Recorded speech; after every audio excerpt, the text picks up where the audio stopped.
You know what? It's I had a lot of players and former players coming to me the last year, like genuinely concerned. Like, are you going to be okay? Like, yeah, I think I'm gonna be all right. And he says, listen, it's gonna be progressive, right? The first week, it's gonna be a serious state of depression.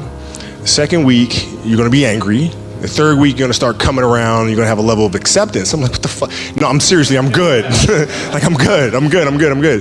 And I think the most important thing is finding what it is that you love to do. That's the hardest part. And it took work. Like, basketball was born to play.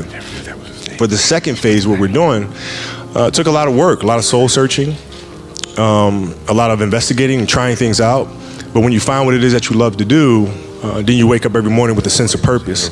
So my life has been great. I mean, I fell into a great routine. I work out 5 o'clock every morning, take the kids to school, get some breakfast with my wife, go to the office, work there, pick the kids up, and then from there it's just, volleyball here, basketball here, soccer there, you know what I mean? And that's my routine. The appreciation comes in moments, it comes in increments, like you go through a moment in time and you realize that you're going way too fast and you really get a chance to appreciate everything that's happening. So you take a beat and you appreciate it, but the reality is you can't stay there, you know what I mean? Because then you can't ever grow and evolve, right? So there's moments of appreciation and then you have to move on and focus with your head down on what comes next and then come up for air,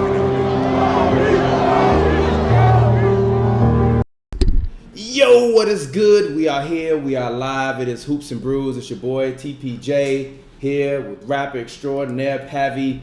We're here. We're back. Obviously, we've been paying tribute to the man, to the legend, Kobe Bean Bryant, as well as to the beautiful young lady, the beautiful young soul that was Gianna, as well as the 7 other victims of that tragic helicopter crash. Kobe's memorial was today. Obviously, we've continued to memorialize Kobe, throughout the show over this past month. Kobe's really been gone. It's 2 days away from being a month. It's pretty wild, bro. Like, I still, during Kobe's Memorial Day, was crying like a baby. And crying like a baby because it's just like, damn, bro. Like, it's Kobe. Like, as much as I hated Kobe coming up, and rooted against Kobe and loved rooting for him. And even when I didn't like him because of the Shaq stuff, regardless of what happened, when that basketball game came on, when them Lakers games came on, when you heard their announcers, when you heard that organ player that they got, that and you knew you was ready. You was gonna see a show. And even we was drunk, arguing last night downtown at the bar about Kobe and LeBron and kind of Kobe's place in terms of the mecca of athletes all time.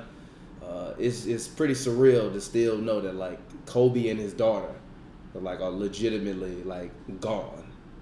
You know what I mean? I don't think we really would truly be able to put into perspective what he meant to basketball. I don't think for another really 25, 40 years. And I say that because you the main guy that love to say the WNBA has only been around for 20 years, right? Yeah.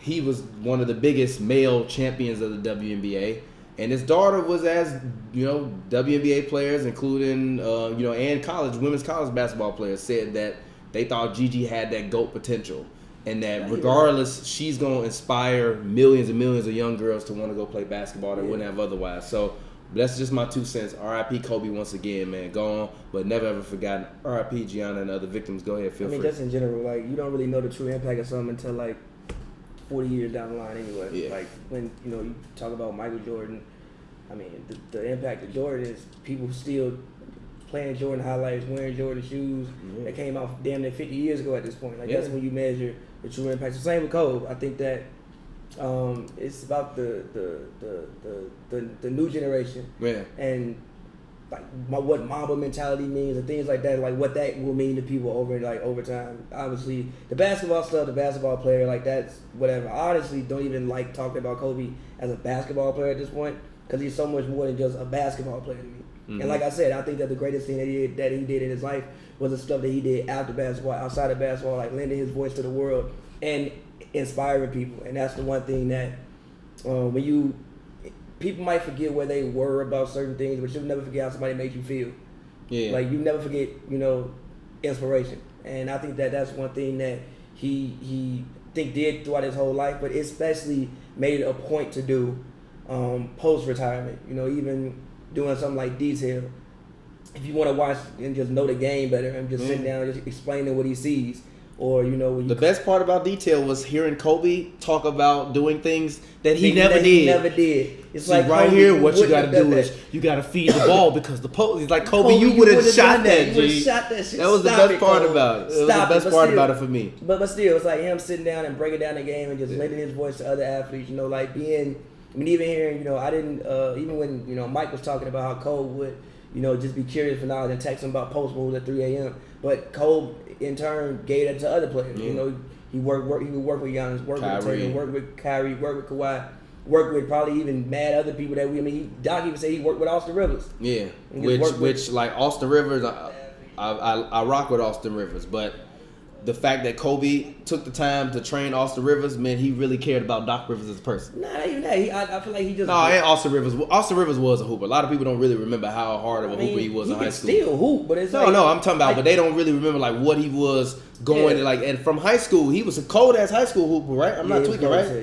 He was a cold ass high school. Yeah, he was a cold high school hooper. Him and like Brandon Knight, I think. And then kind of went to Duke and didn't really live up to what he was supposed to do. If he would have went to a small school, he probably would have been a way better player, or at least had a better trajectory. Nah, he was cool at Duke. The issue was you got drafted by New Orleans, and I think they had like 4 guards at the time. And then you get put in rotation with 4 other guards. Yeah, it was like Drew Holiday. It was like Holiday. It was like I can't remember who it was, but it was like a lot of guards at that point in time. It was like 4 point guards on the team. But it was like Drew, Jameer. It was like 4 guards that all play the same position. And it's like if you don't get on the court, you're not gonna get a chance to play. But just him lending his voice to people.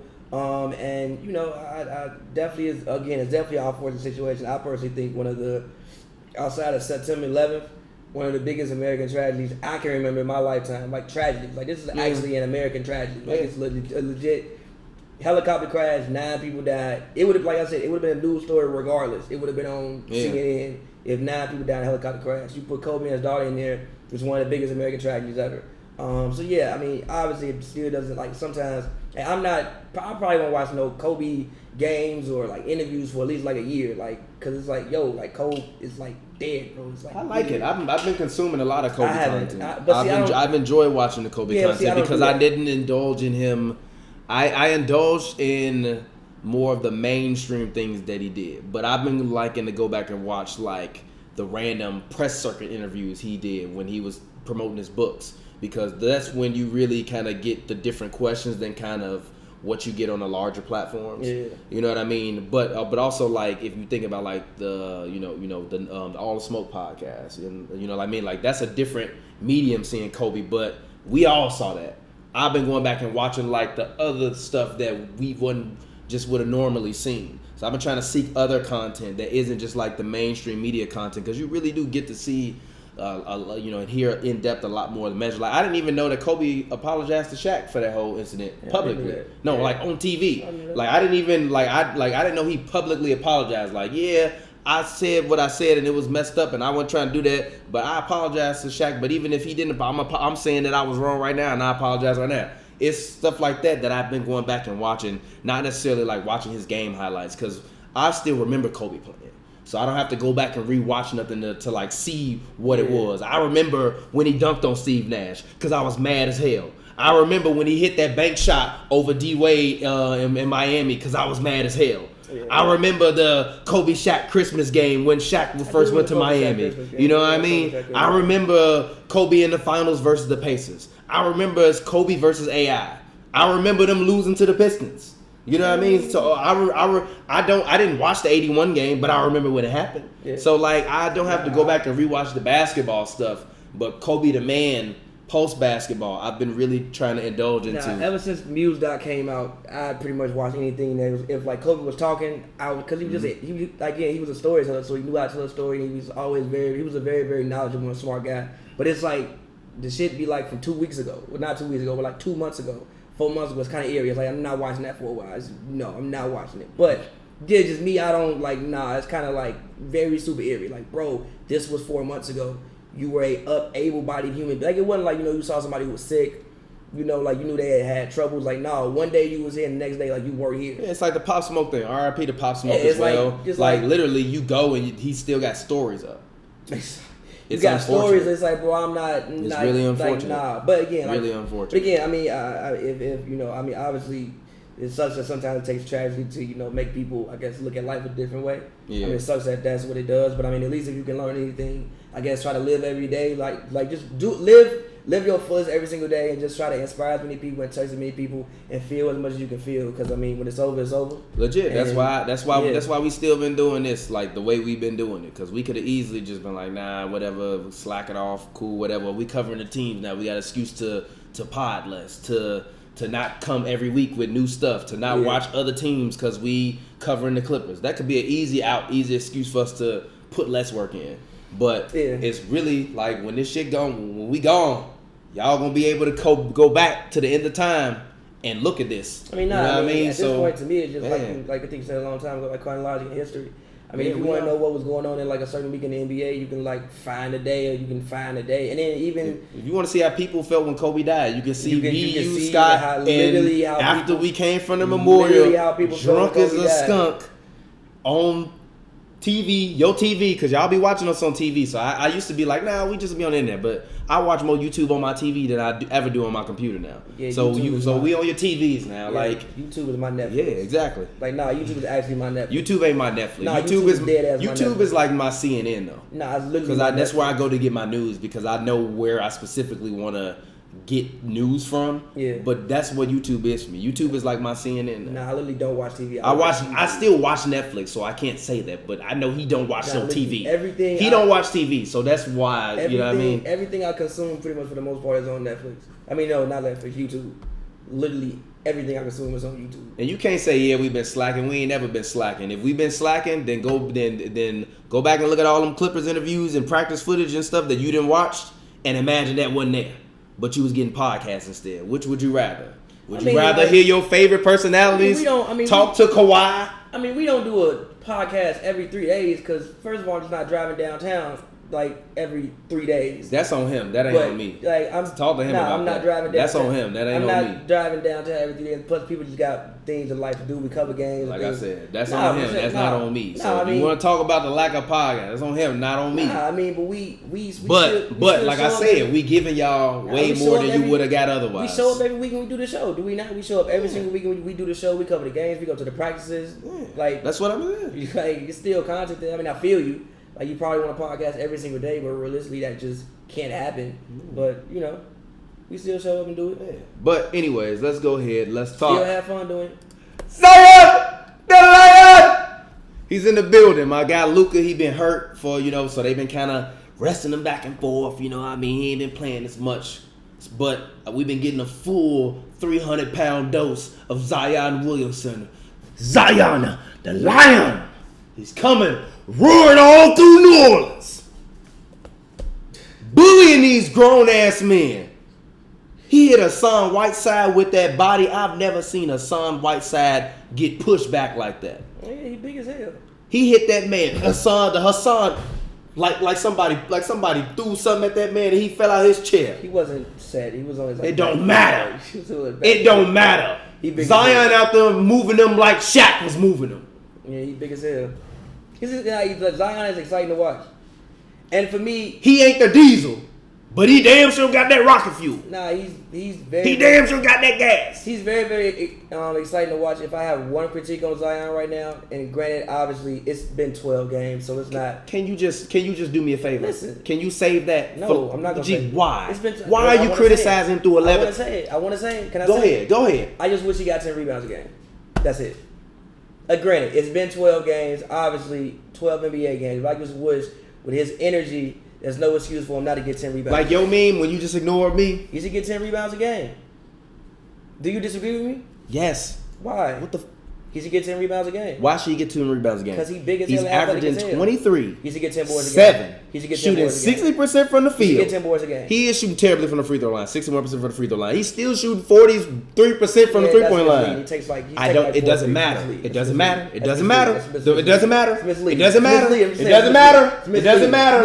It doesn't matter. You want to know why it's not misleading? You want to know why it's not misleading? because I saw him come down court last night. They thought he was going to drive to the rim, hit a jab step, made that man fall, and then pulled up for the three and hit it. So as long as he can do that to keep him honest, that's all that matters. Giannis, I saw people on TV today talking about, actually it was Bomani talking about Giannis. Well, Giannis is shooting 31% from the three. Yeah, but he's making 1.5 a game.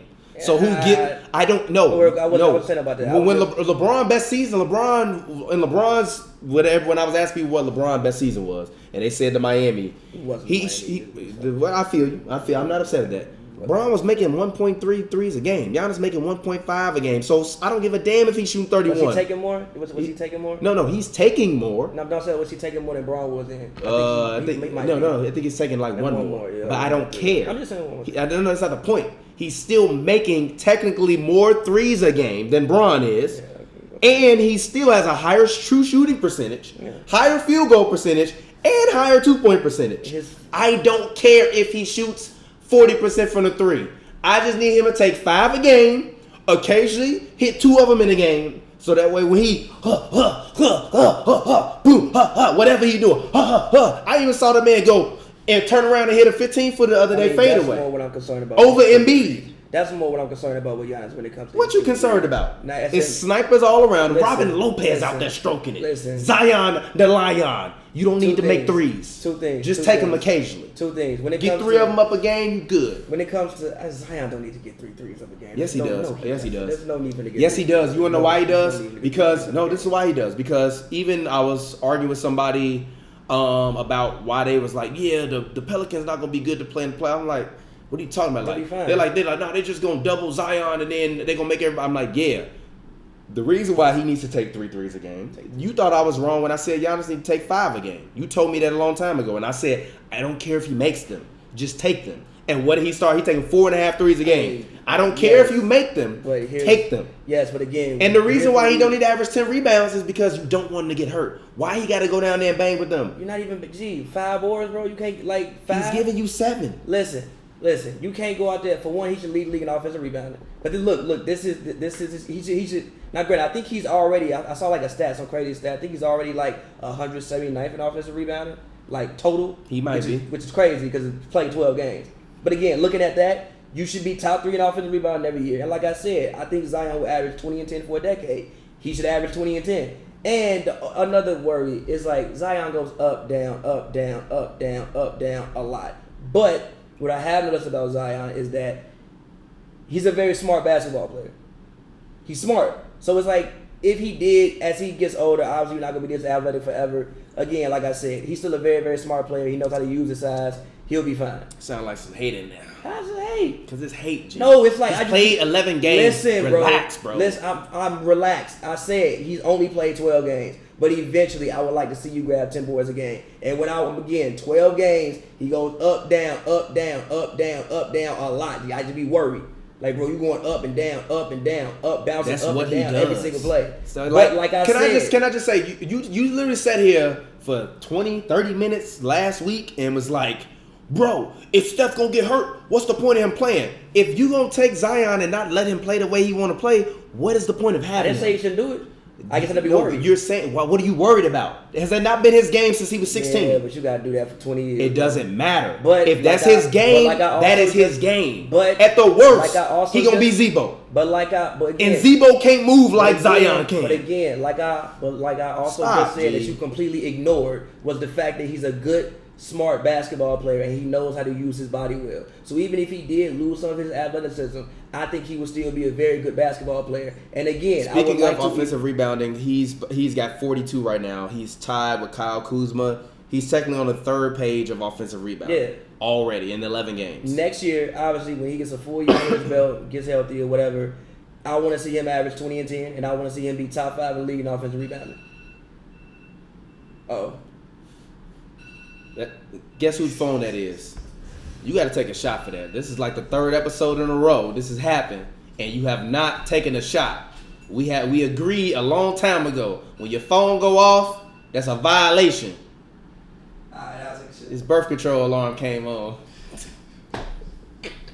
That's funny for so many reasons. But Zion the Lion. Look, man, I'm not upset at Pavy's takes. I just want him to wait. That's all. He's right. He's not wrong. But just wait. Just wait. Just wait. Just wait. Just let him play a little bit longer. Like, if you would, in a perfect world, I think before the season, actually, I think I told y'all, I think Zion would average 20 to 24, 7 rebounds a game, but then I said he would be around 3 or 4 assists. He doesn't have the ball in his hands enough to average 3 or 4 assists, so I don't think that he will get to the 4 or 5 assist marker probably until he's in his 3rd or 4th year. I think, but honestly, I don't really care if he has the ball in his hands because I've seen Lonzo Ball's work this year, and I've seen Lonzo Ball in person this year. I have been one of Lonzo Ball as well as Pavy's biggest champions in terms of how great he can be. I said he was my sleeper for MVP last year. Drunk off that. No, you want to know why? No, dead ass. No, listen, dead ass. If Lonzo Ball from this year was on that team last year, he damn near would have been an all-star. He probably would have been an all-star. He would have been an all-star probably. Maybe. He would have been. So my sleeper for MVP ain't that far-fetched. He just literally went out there and was not good. He was hurt. He was also not good. Nah, he was good when he was also not good. Yeah, party foul. Take that shot. Tito was probably in it. It was a Grey Goose.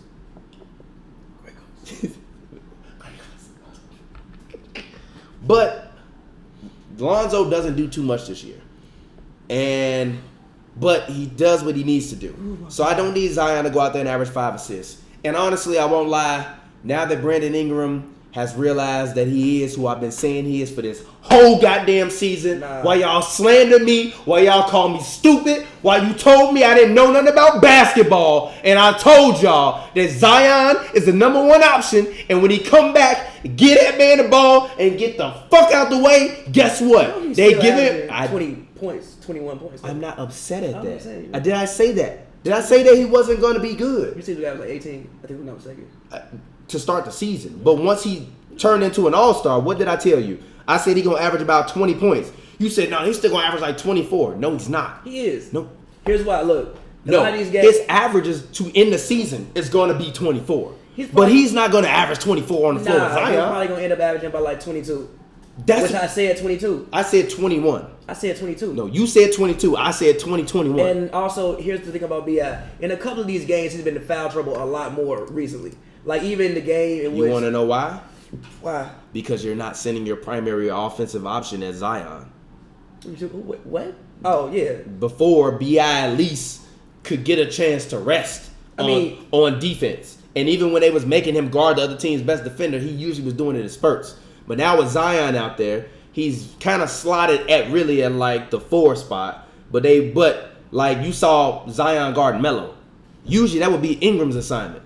But now Ingram got to go and chase somebody else around. So that's why he's picking up a lot of fouls because they're putting Zion on the other easiest person because they want him to get in shape. But go ahead. I think Melly needs to start. I'm finally on board with that. Melly needs to start. Need to play 5 out, put Zion in the paint, and run it that way. Also, the Lakers better pray to God that Memphis hold on. Because there's 2 teams you don't want to play. The Blazers and the Pelicans. Now, I think they would beat both teams, but who would be a long series with the Pelicans? Everybody's saying they're going to sweep the Pelicans. I don't know. No, they're not going to sweep the Pelicans. I'm not going to lie. That's 6 games. That's 6 games. That's 6 games. They're not sweeping the Pelicans. That's 6 games with LeBron being like, hey, man, that kid is the truth. That's like 6 games that he going to find him like he found Tatum 3 years ago and hug the shit out of him when he Hey, bro, done. thank you. And B.I. going to be mad as somebody got to go. B.I. going to be mad as hell. Lonzo going to be mad as hell. Low key, B.I. might fade KCP in that series. I'm trying to tell you. They better pray to God. Blinds over the They will smack the shit out of Memphis. They will destroy Memphis. Memphis is a sweep and no games are close. But the Pelicans and the Blazers, I promise you, I think they will win both series. But I promise you, you do not want to play either team. I'm not worried about the Blazers. Yo, okay. All right. You don't want to play either team. The Blazers are not. All right. You don't want to play either team. I think both of those series are possibly 6-game series. But yeah, I look at what he's dropping 30 in the playoffs. He's not gonna drop 30, but he's gonna give you 18. And again, like I said, I think Melo got more moments left, especially when he see Bron. They've been doing this shit for 20 years. I agree, but I just want to say, and they have nobody to guard Dame. I believe, and all by the way, he ain't drinking, but I am. I can get a jacuzzi in there. I know, yeah, but you weren't before, so I'm just saying. You're not now. I'm just saying. Exactly. So if you start like, yo, this motherfucker, yes, I am. I don't care. I'm drunk off the wine, and I got rosé right. You want some rosé? Sure. But anyway, it don't matter. You say you ain't want to drink like that, so I just put the rosé in there. But you ain't got to take a shot. Just sip it. But I forgot what. Oh yeah, what I was saying was Melo. I tweeted about the Blazers and the Pelicans. About like, yo, like you don't want to play them. I said that a long time ago. I said when I literally like the funniest part is if you go back and you check our timeline when Zion got hurt, you was like, sit him for the rest of the season. I'm like, no, don't sit him for the rest of the season. Let him be out. He gonna be out to probably late January. He gonna come back. They gonna make a playoff push, make the playoff, get that playoff revenue, and then we'll worry about next year. You like, nah, gee, whatever. And I'm like, Blazers maybe, woo. But I told y'all about the Spurs. I just want to say that I was wrong about the Jazz, but the Jazz are still ass. They are. Like, have you seen their work lately? Yeah. It's not impressive. They'd be good. It's really not impressive. They've only been losing to good teams. And Conley starting again. Outside. Quinn Snyder. Why is Mike Conley starting again? Bro. Why? Go ahead. Outside that Spurs loss, it's been a good teams. That's the point. I mean, they lost to the Spurs, yeah, but everybody else was good that they lost to. That's the point. And that was the first game at the All-Star break. Everybody said they're going to be the second seed in the West. Real quick. And that was right after All-Star break. So I kind of excused the games right after All-Star break. I'm not excusing the games. I kind of excused the games right. Like the first game, I kind of excused the first game back on All-Star break. Anyways. People been off for a week. Take it a while to get back. Yeah. Who's the rookie of the year right now? I still think right now is Ja Morant. Right now I'm saying it's Ja Morant because Ja Morant has been there the whole year and the Grizzlies are currently in the playoffs. But if they fall out the playoffs and Zion can push his team into the playoffs, I think Zion would end up, if he plays every other, if he play every game, that'll be about 40 games. He's at 13 games. It'll be about 38. But 38, no, this is the thing. If he come back, they lost 13 games in a row this season. Yeah, if he come back and they make the playoffs, I mean, you have to give it to him. Give somebody Rookie of the Year for 38 games. But it's just you so have wild to me. But if they come back and they make the playoffs and he's at 38 games, they're 7-3 in their last 10. I mean, it's more than just Zion. No, it's more than just Zion. Everybody is back. Everybody is healthy. It's more than just Zion. But Zion has been a huge shot in the arm for this team. But it ain't like he put them on their back and just carrying them there. No. But he has been a huge shot in the... Do you remember when you said Zion's 12? And then I was like, what if he come in and give you 12 points a game? Is that not going to matter? And you was like, not really. At that point in time, no. When everybody was hurt, I still don't think that. Half of what he's doing is lobs. When everybody was hurt, no. I said that because everybody was hurt, bro. Do you know how many injuries the Pelicans had? Half of what he's doing is lobs. You just said he is a great offensive rebounder. Them lobs? No, but most of it is you getting thrown. But most of it is you getting thrown the ball, and he's great because again he's bouncy. So most of them are off his own. Who can't throw him the ball in the NBA? Pavy, I can put you out there, G. You could throw him the ball. Nah, G. You gotta know. No, you couldn't average 2 assists playing with Zion if you just threw him. Average 2 assists playing with Zion. No, I could not. I would get the ball stolen from me before I get it up court. You don't have to.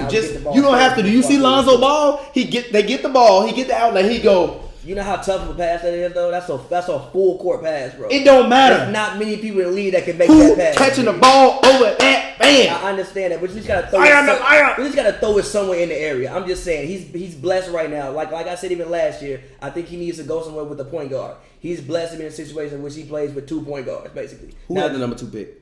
Number 2 pick. Yeah, this year. It was Memphis. Who was it? Memphis. It was Memphis.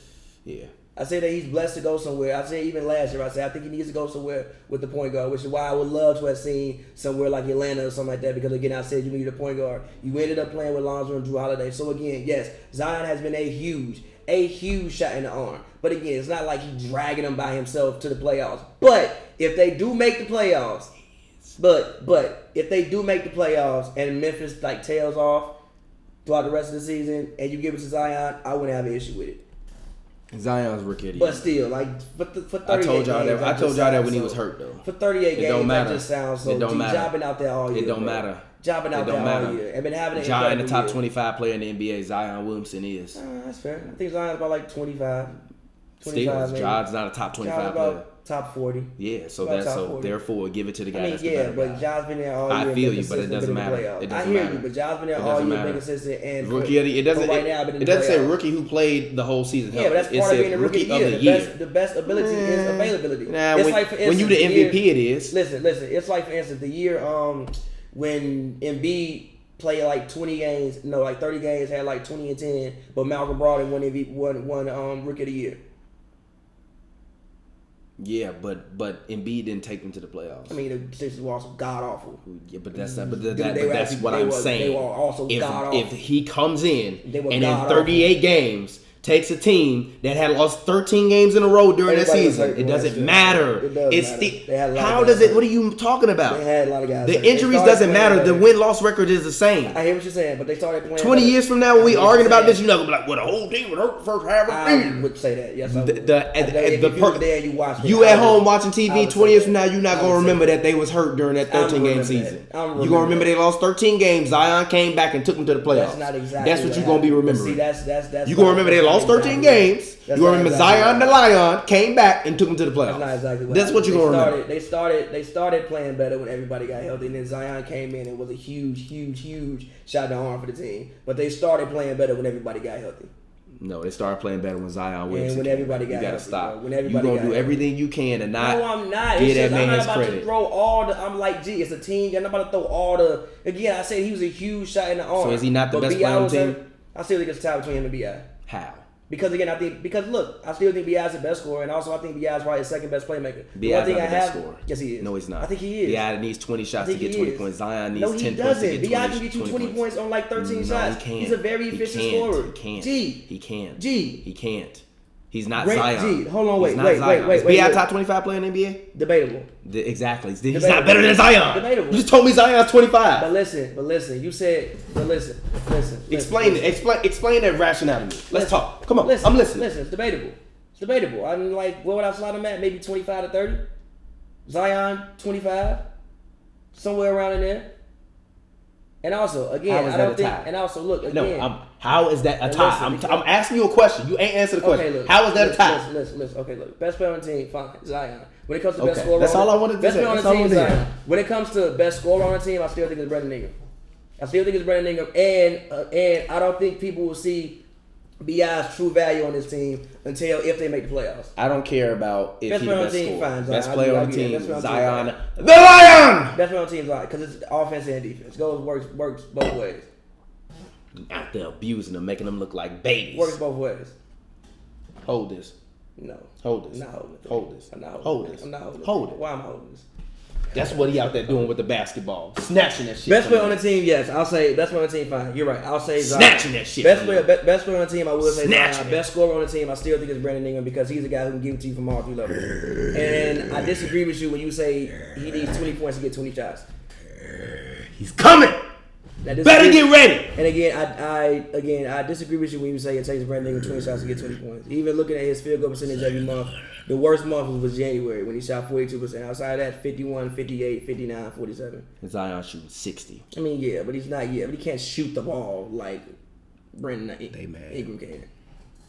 By the way, shout out to everybody that still listens to the podcast version. I just want you to know the podcast version actually has the good audio, by the way. Like the super good audio with the two good mics. The version you see on YouTube just has like one mic. So if you go and you listen to the podcast audio, it's actually a different experience than it is watching it live. And I actually kind of enjoyed it because I've been listening to the podcast audio like, damn, this sounds way different than it do on TV. I haven't listened to the podcast version in like 2 years. Literally, He's like, I don't want to hear myself talk. Nah, I always watch video. Yeah, but anyways, let's go ahead. Will the Pelicans make the playoffs? I'm gonna say they got a great shot. For one, Dame, you don't want to kill Dame just to make the playoffs, bro. And Dame do got a strain growing. Dame had. They said it's great too. Just leave him out. Yeah, but I kind of will sit him for the rest of the season. yeah, man, because like, bro, Dame have been more beat up this year than I can ever remember Dame being beat up. You don't want to like destroy the man trying to make the playoffs. I'll say this: if they can somehow stay above water until by like March 15th, then I will bring him back. But that pretty much gives you like that gives him like 3. He gonna come back regardless. I'm just saying that gives him like a full month off. But if we start losing and we fall behind and we pace behind the Spurs and the Kings, I'm just gonna sit him and we gonna tank it. And Melo, we're gonna bring you back next year because I actually like Melo. I think being around that team this year multiple times in terms of the games because I saw them pre-Melo and post-Melo. you can tell that they really love Melo and they rally around him, and you can tell the guys really are proud that Melo has got an opportunity. Melo dropped 30 to on the Pistons. So if reasonably he's healthy, I go ahead and I bring him back. If he's not, let's just tank. He's bro. gonna come back regardless. Like how much they're technically still only 2 games from the 2.5 games from the 13th seed. He's gonna come back. So you can reasonably, if you want to tank, stop. He's gonna come back. He's gonna come back. You have a grade 2 sprain that's not being out for the whole year. He's gonna come back. It's about how much. Yeah, but that's like Bron type though. Bron didn't miss the whole season. Yeah, but when he came back, he wasn't the same. Exactly. But again, he's gonna come back. It's about how much does he play when he comes back. Like I said, you don't want to kill Dame just to make the playoffs. To maybe, in best case scenario, get out the first round. I'm talking about ultimate best case scenario. You beat the Lakers, do something historic, and get out the first round. Ultimate best case scenario. Yeah. They're not beating the like. Listen, Memphis, Jeremy Jackson just got hurt, and I think that's huge for them. Sprained knee. He's also a young guy. Do you really want to like rush him back and potentially, mess up again? It's a knee injury, sprained knee. I don't want to rush him. Shout out to Jeremy Lamb too, bro. I respect your mama moment, even though Pavy doesn't. Go ahead. You didn't respect his mama moment. You said y'all down 20. Y'all down 20. Go to the Go to the locker room. G. Your shit is on fire, bro. Go to the damn locker room. G. Y'all down 20 in the first quarter. G. When Kobe did that, it was like with under 2 minutes left in the game, they were trying to make the playoffs, and those free throws tied the game. Y'all was down 20. G. You destroyed everything in your knee. Take your ass to the locker room. G. It's not that damn serious, bro. Go ahead. That 2 points did not affect that game. But please get well soon, Jeremy Lamb. Prayers to you. But again, when they make the playoffs, man, they got a damn good shot. Honestly, I like when I look at the other 2 teams in front of them, I don't think because the Spurs are too inconsistent for me. I think they got a damn good shot. They honestly have a really really good shot at this point to make the playoffs as long as they suffer no injuries. And even if they did suffer injury, I still think they're gonna get in. I don't think injury. I think as long as Zion doesn't get injured, they're fine. If he gets injured, it's over because we saw their work before he was there. That's also why I think he's the rookie of the year because I saw their work before he was there. I saw their work when they weren't healthy. I saw their work when they were healthy. I saw their work when B.I. was leading offense. I saw their work when Drew was leading offense. I saw their work when Lonzo was just jacking up shots. I saw their work when Josh Hart was just forced to jack up shots. I've seen J.J. Barea get his ass crossed up 1,000,000 times this year. I've seen Derek Favors. Redick. I'm sorry, Redick. Get crossed 1,000,000 times. I've seen Derek Favors miss point blank layups 1,000,000 times this year. RP to Derek Favors' mom, and obviously I understand that like part of that factors into, but still, I've seen them be inconsistent this entire year. The most consistent they've looked is when Zion Williamson is on the floor. Healthy they've been as well. No, the most consistent. consistent. Yes, but consistency has everything to do with who's on the court. Consistency has to do with your best player. And when your best player every night, and also he has not had a bad game yet. He's had one bad game, and even that bad game was a decent game. No, but see, I hate when people do this, bro. Like even when people talk about, you just don't want to give him his credit. No, it's not that, bro. It's like I'm looking at it. Gee, Lonzo be out. Even we was at practice the other day.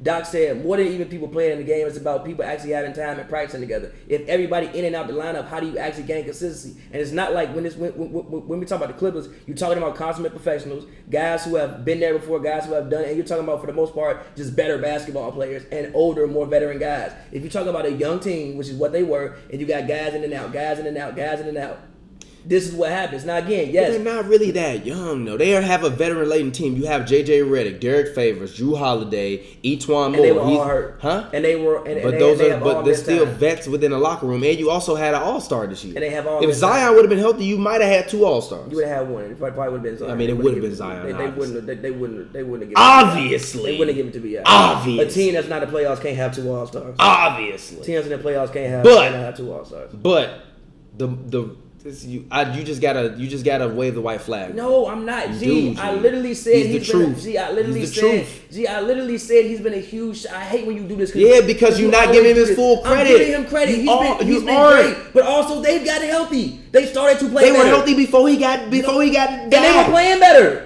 But they're not looking like this. I mean, obviously, yes. You're a player. That's what I'm saying. So just give him his credit. I'm giving him his credit.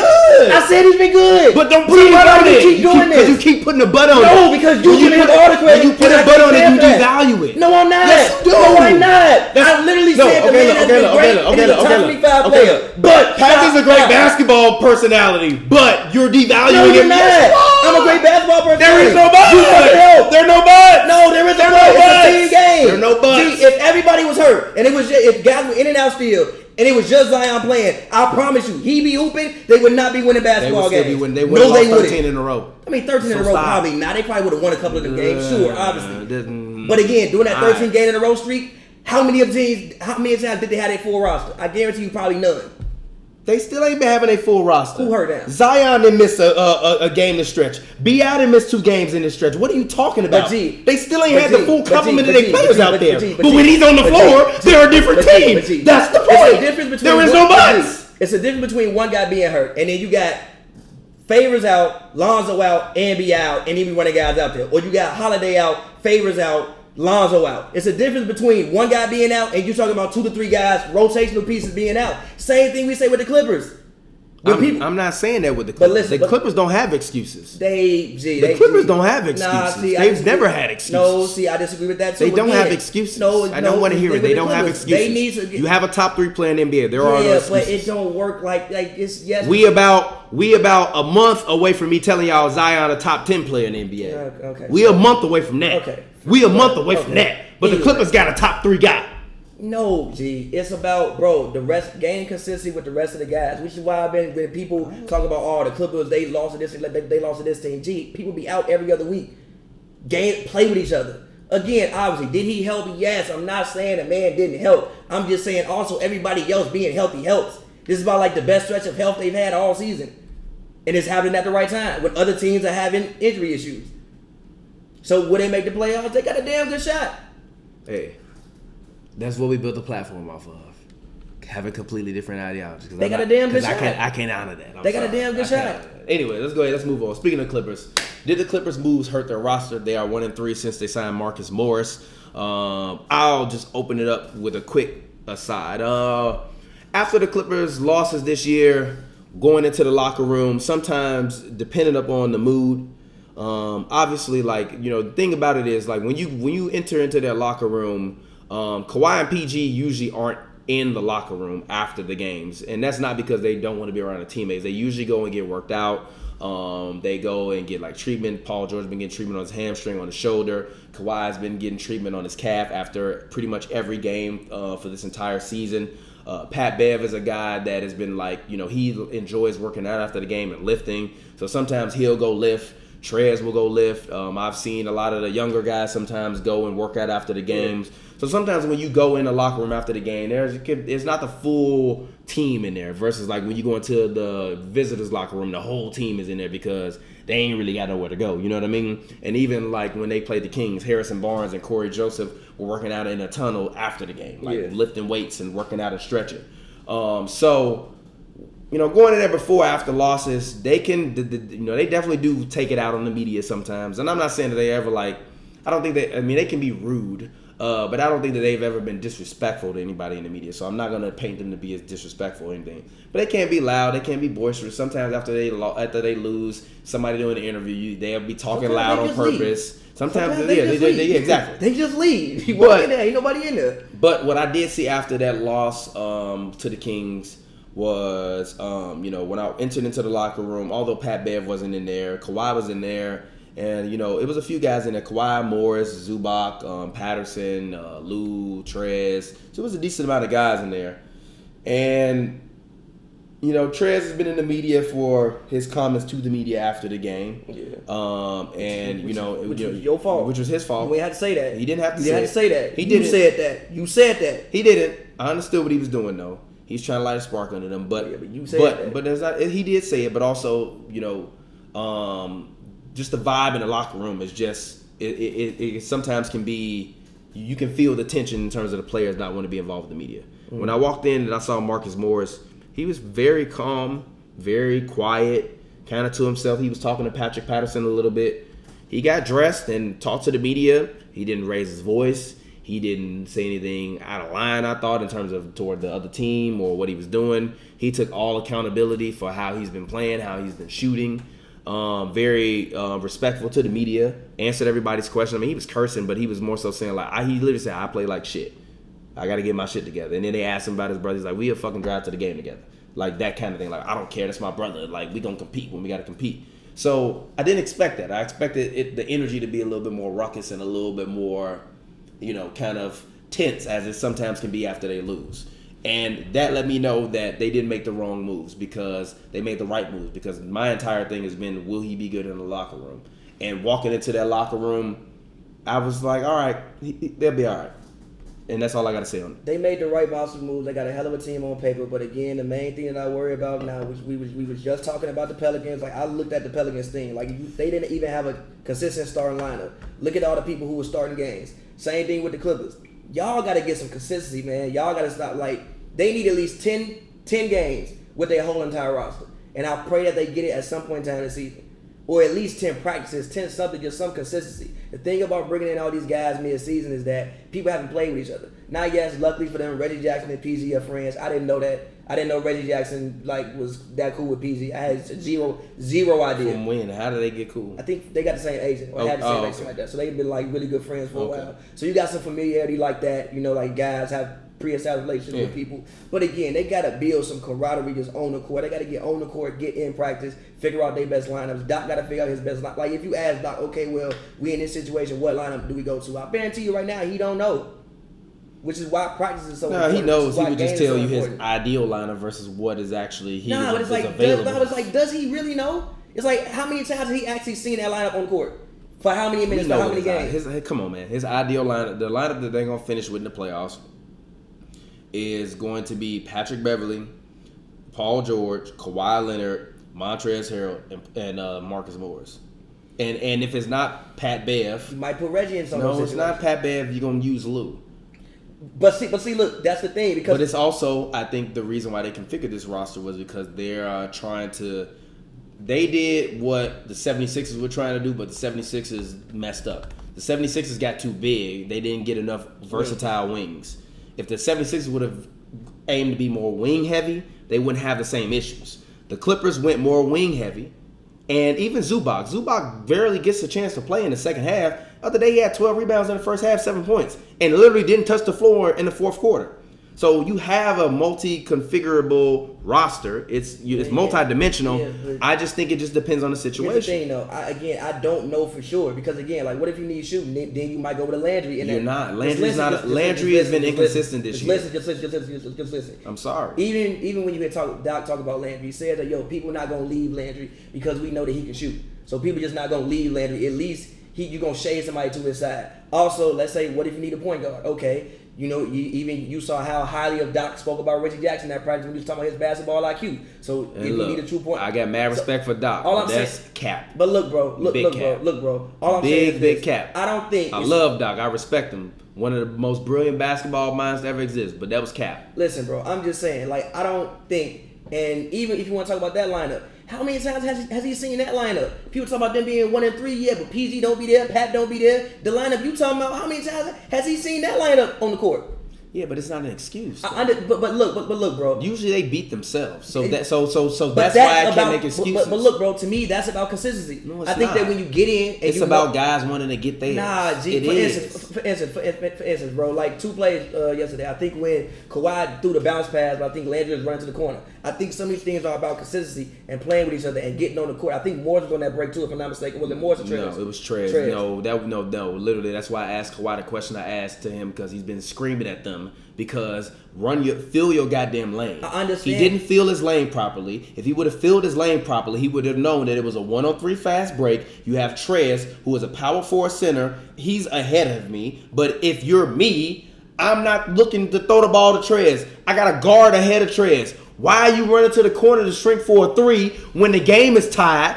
Fill your lane correctly. I'm throwing you a bounce pass so you can get a layup. I understand that. It's a big man right there. I understand what you're saying, but again... that was him not making the right basketball play. I get what you're saying, but again, I think a lot of... That ain't got nothing to do with consistency. Fill your fucking lane the right way. That's why he screamed at him and said, what the fuck are you doing?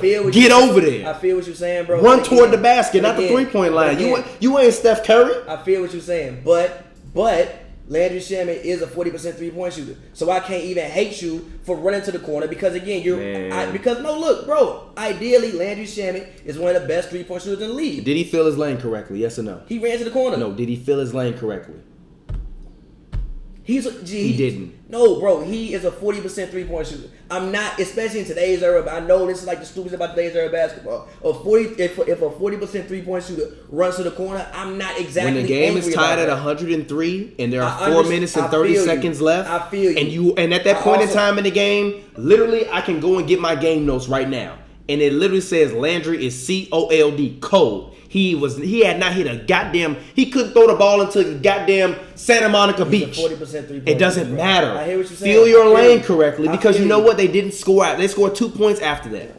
They scored 2 points after that. You, so no, feel your lane correctly. I feel you, G, he didn't do what he was supposed to do. I understand what you're saying, but the man being a 40% 3-point shooter, I can understand why he would rationalize going to the corner. The point is, what I'm saying with the Clippers is, I don't care what anybody says. I hear what you're saying. I just think that they need real time in the gym, real basketball hours on the court, and that they need to get in there and play with each other consistently for about 10 games. And I pray that they get that before the playoffs, because you don't want to get into a situation in which you got guys who on the court in certain situations who haven't had that much time on the court together. For instance, there was like one play where like you can tell Morris and Kawhi never played together. So I think he thought Kawhi was going to do something else, and he threw the ball where he thought he was going, not where he actually went. Certain small things like that can only be fixed with practice and in-game reps. I understand that, but like I said, when you have a top 3 player out there, you should be winning those games. Lou Williams having 8 turnovers is unacceptable. Marcus Morris having 5 turnovers. Hold on. Wait. A lot of the times they were just throwing lazy passes. Though. But look. Hold on. I was there. I saw it with my own eyes. I know what you're saying. I witnessed it. I know. Gee, I feel you, but I'm looking at the shit too. I feel you, but you weren't looking at it the same way I'm looking at it. We never do what you want on the show. No, but that's what I'm saying. You're not seeing them when they go to the sideline and they talking to each other like, why you throw the ball like that? Listen, bro. Just let me get my point out. Go ahead. Even when Doc said at practice, we got Reggie Jackson so Luke can have less ball handling responsibilities and just focus on scoring the basketball. Why the hell does he have? Why does he have the ball enough to turn the ball over 8 times? You should be thinking to score the ball. So it's certain small things like that they have to get in practice and fix. The real reason why? In-game reps. Because Kent Bazemore was out there locking his ass up until the 4th quarter. Okay then. And then in the 4th quarter, he got loose and made some buckets. And then that's why he wound up having 20 points in that game. But for the first half, Kent Bazemore was out there giving all of their ass the business. That's fair. The business. That's fair. The business. De'Aaron Fox was out there like was out there like Mozart. Come on, G. Legit. So I don't want to hear that. You going to the game, so I'm not gonna make you do it. That's another party foul on Pavy, but it's cool. You in debt. Anyway, go ahead. Let's round this up. Go ahead. Bro, I just pray that they can all again get on the court and get some actual real in-game reps and figure things out that way. So we'll see. Anyways, let's go ahead. I'm getting ready to be annoyed for the next. My boys. I'm about to be annoyed for the next 20 minutes. Go ahead, talk. I don't want to talk about them. Will the Rocket system work long term?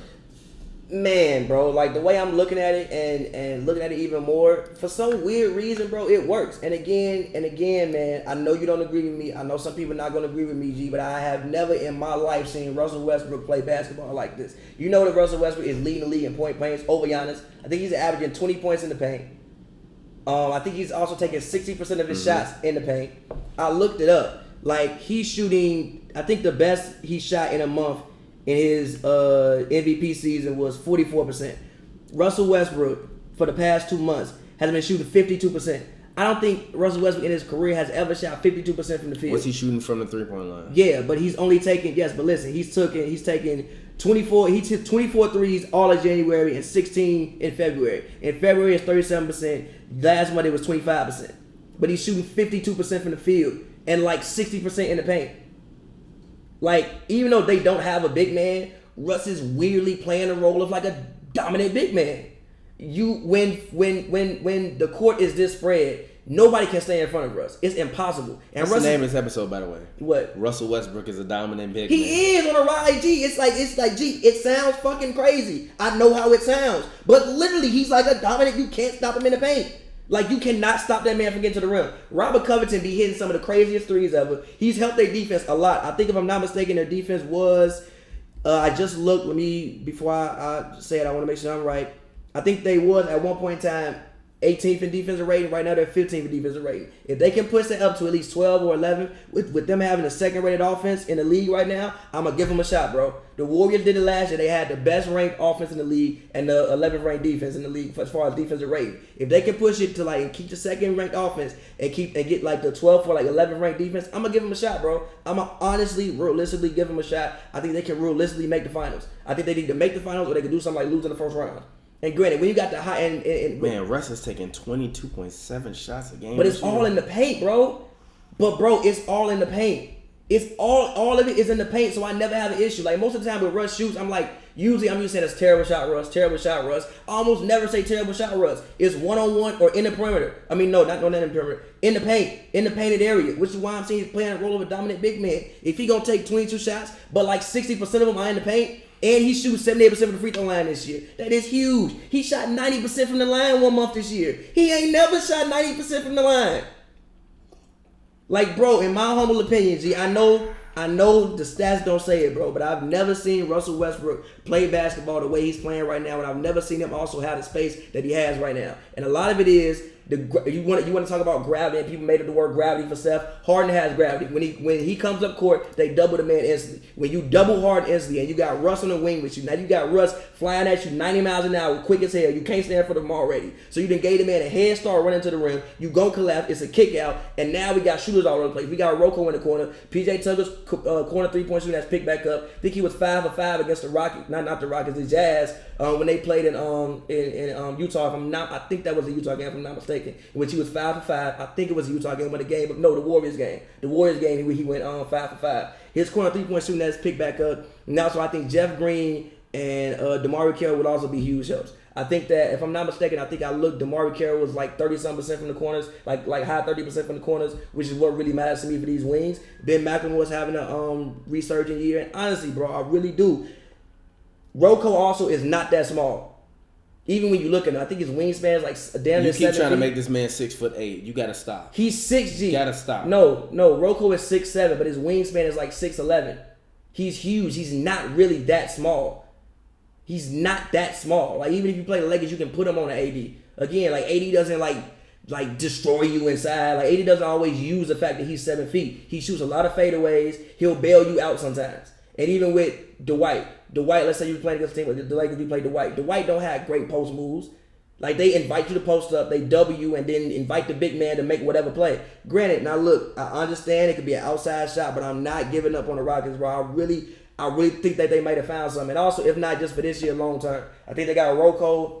I think Rocco has like a couple more years left on his deal. EG has a couple more years left on his deal. Hard got more years left on his deal. So even if they don't get it done this year, I think they can make a run at it next year as well. I really, really do. I like what people really argue me that Isaiah Thomas is better than Russell Westbrook. This man career averages is goddamn insane. This man, Russell Westbrook's career average is 23.2 points per game, 8.3 assists per game, and 7.1 rebounds. Isaiah Thomas on no planet is better than Russell Westbrook. I'm sorry, fam.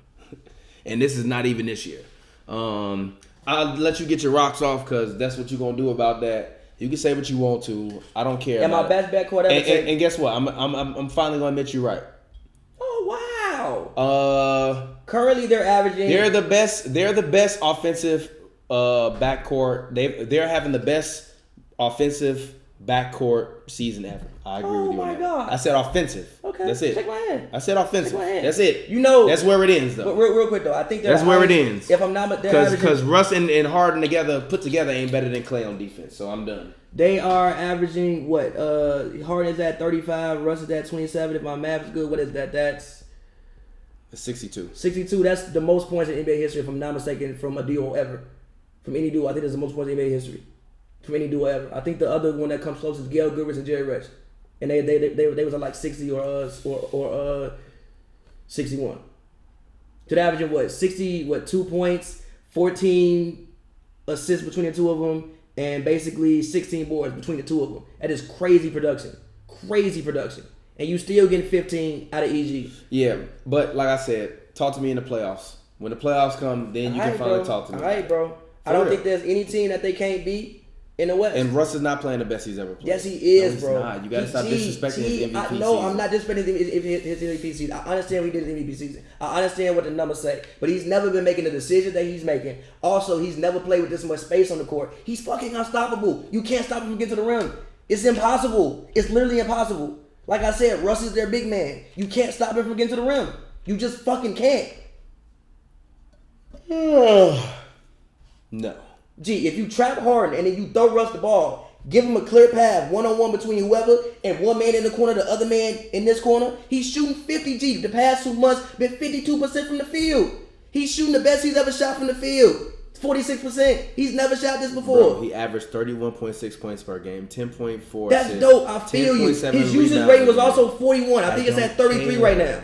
I don't care. Gee, his usage. I don't care. Gee, look, bro. I don't care. His usage. I don't care. I care. His usage percentage. Listen, bro. I saw what he did. I he saw also what he had did too. 7-game winners that season. That's dope. He's not better. I feel you. Look. I feel you. He's playing better. If you want to say he's playing the smartest basketball, he's playing better. This is the best he's ever been right now. Stop. He's also never had a team. I'm not That's stopping. why he's not playing better. Stopping. Yes, it is. Because that's part of playing better. He's never had a team constructed for him to win. Taking like literally the second largest amount of shots he's ever taken. Because they're all in the fucking paint, and he's shooting the best. Listen to what I'm saying. He was taking the second largest shot he's ever shot, and he's shooting the best. What the fuck? He's not playing better. Gee, he's not scoring more. He's not rebounding. He's scoring better and more efficiently. No, he's not. He's taking the what the fuck? I saw him with my own eyes every night get double teamed with Victor Oladipo on the floor, Steven Adams, and I don't even remember what the fuck. That's why he's playing better. This team, he's never had a fucking team constructed for the play as good as he is right now. Wrong. You can yell, but you're still gonna be wrong. Gee, I've seen him do way more with way less. No, you haven't. Yes, I have. No, you haven't.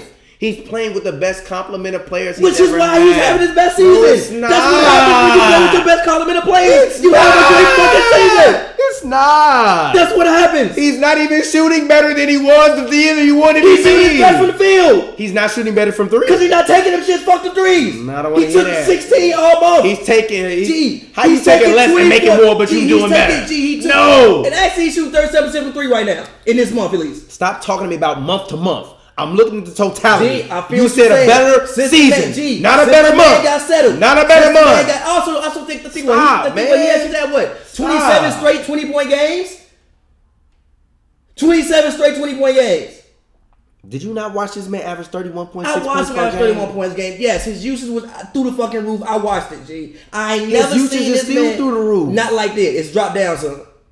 The highest was this month at 38%. It's been 33, You're going to keep 34, talking to me 36, about some 38. months, and I saw him do it for a whole year. I understand what you're saying, but see, I ain't You never are seen it. fucking prisoner of the moment. G. You are the truest prisoner of the moment in history. I'm not, bro. I'm not. So much so that I ain't even heard you rock with Bron the same way, because Bron ain't as good as he used to be. So you can't be a fucking prisoner of the moment right now. I'm not, bro. Stop. I'm not, bro. I'm not, Stop. bro. I'm not. Stop. I'm not, G. I've never seen this man play. I don't give a fuck what nobody says, G. I understand what the numbers say. You want to go by the numbers, that's fine. I've never seen I'm this using man my play. ass too. I've never ever seen this man play basketball like this. I've never seen it, and reason being is because he on the best team he ever been. The best team he's ever been on that's constructed for him. The other teams were constructed for KD. This is the best team he's been on that's constructed for him. This team is James Harden's team. It's not constructed for him. It's built around that backcourt. As much as it's constructed for Harden, it's built for James Harden. For both of them. No, it's not. For both of them. It's constructed for James Harden. For both of them. It's constructed for James Harden. For both of them. Stop for it. both of them. It's constructed for both of them. If Chris Paul was there, they would have. He wouldn't be doing this shit. No, but they would have constructed the team in the same way. No, they wouldn't have. They would have traded Capella if Chris Paul was there because he can't beat his fucking man. They would have traded Chris Capella. They would have traded Clint Capella regardless. No, the fuck you wouldn't have. You just told me the other day when we was having a private conversation that you thought they traded Clint Capella because they thought that he got injury issues and that eventually he would develop plantar fasciitis. Yes, but you would still need a big. You would have to get another big. You wouldn't need another big. Yes, you would. No, you Chris Paul wouldn't. can't even rebound like Russell Westbrook. He ain't helping them fucking rebound. You don't need to help them rebound. Yes, the fuck you do. You trying to stretch the If you ain't got no goddamn big, everybody gotta get in there and go rebound. They gotta help them. Look, 7 rebounds a game is making that big of a difference. Yes, the fuck you mean? What the fuck? Alright, bro. Yes. Alright, bro. They got a small ass team. You gonna keep arguing to convince yourself of that, but go go ahead. Yes, bro. Yes. All right, be a prisoner of the moment. They the best rebounding backcourt ever. Chris Paul averaging 5 rebounds. Them 2 rebounds a game ain't making that much of a difference. G, stop. For instance, even if you watch the game, a lot of them it's not for rebounds because he tapped into somebody else because he can't get it or he boxing out somebody. If you're gonna look me in my eyes and tell me a lie that Chris Paul you're looking at me in my eyes and telling me a lie. Chris Paul is gonna rebound as You're sweating. You're sweating because you're lying. Chris Paul gonna rebound as Russell Westbrook. No. Okay then, so stop right there. We need to say nothing else. Stop right there. All right, bro. Stop right there. All right, bro. Did you not see them win more games when Chris Paul was out there than Russell Westbrook was? So shut your ass up. They ain't even a better team. Fuck out of here. Stop it. You are being a fucking prisoner of the moment. What the fuck they gotta do what I You're just a prisoner of the goddamn moment. You are. Because they were playing better with fucking Chris Paul than they are with fucking Russell Westbrook. No, they wasn't. Yes, they are. Look. Yes, they are. Listen, yes, they are. Listen. Yes, they are. Are they gonna win a franchise record this year? No. Then shut the fuck up. Stop. You're a prisoner of the moment. They had this whole team all year. They've had this team You're for what, a a couple prisoner days? of the moment, They haven't bro. had this team all year. You're a prisoner of the moment. They haven't had this team all year. You're a prisoner of the moment. Also, guys been hurt. Russ to miss time. Bro. Harden to miss time. You gotta stop, G. I'm not stopping, bro. You gotta stop, I'm not. bro. This is Stop, best. G. I've never seen this man. Chris Paul playing with Steven Adams, and Chris Paul known for being a pick and roll guy. G. It's because Steven Adams having the best year of his career? No, hell no. Shut your ass up. When was he having the best year of his career? When Russ was winning MVP. So stop, bro. Sure. But also, this team, no, look. The Thunder team, I think, is better constructed for Chris Paul than what the Rockets were. I really think it is. I do. Chris Paul had one of his best years in recent memory. Leading the league in clutch points. Thunder a better team right now than a 6-7 win Rockets. Hell no. But I'm saying it's better constructed for him. Which is also why I think he was getting hurt a lot. Because you asking that man to isolate so much. There's a lot of pressure on his body. He got hurt because he had a fucking bum hamstring for 10 years. But G, I think Stop that. it. But G, listen. You are going to do whatever you can to fit your narrative. No, it's not about when you made your prediction earlier, I called you crazy. It's not about me. But I say you right about that. It's but not stop. about G. Stop. Honestly, bro. Look, bro. It's Stop. not G. It's not about You me on fitting that my narrative. hooga? It's not at all about me fitting any narrative. I just think that Chris Paul playing at a more slowed down pace where he doesn't have to isolate is best for him at his age. When you ask the man to go one-on-one every single time, half his possession, that's a lot on a man that's his age, which is also why I think contributed to why he was getting hurt. Also, he can't play as fast, and the Rockets want to play fast. And you're not going to tell me he's better than when he scored 2,558 points. He grabbed 864 rebounds and 840 assists. You're going to go off the numbers, and I feel you. Bro, he's not go better. The numbers, and I understand what you're saying. He's not better. You got to stop, bro. You got to stop. I feel you with the Houston. You're going to drive this Houston shit into the ground. You're going to go off You're going to drive the Houston shit into the ground. You're going to drive the Houston shit into the subway. But you're wrong. Go off the numbers, and I understand why you're doing what you're doing. Yeah, but when I watch this shit, I ain't heard you say Harden go average 40 either. You was talking all that shit earlier. You ain't heard that either. I ain't heard that either. But you was so sure of that. The narrative fit in. Look at what Harden is doing. Look at what the numbers are saying and what he's doing in this month and what he did in 2 weeks. Still averaging 35? He's averaging 40. No, hell no. Then stop. But you was looking at every number. You was crunching what they was doing. He doing this in October and okay, cool. I don't want to hear that shit. Okay, cool. I don't want to hear that shit. He was also hurt for a month in my humble opinion. I don't want to hear that shit. Okay, cool. You going to do what you do to fit your narrative and it's fine. That's fine. I didn't think Russ would average 27 points either.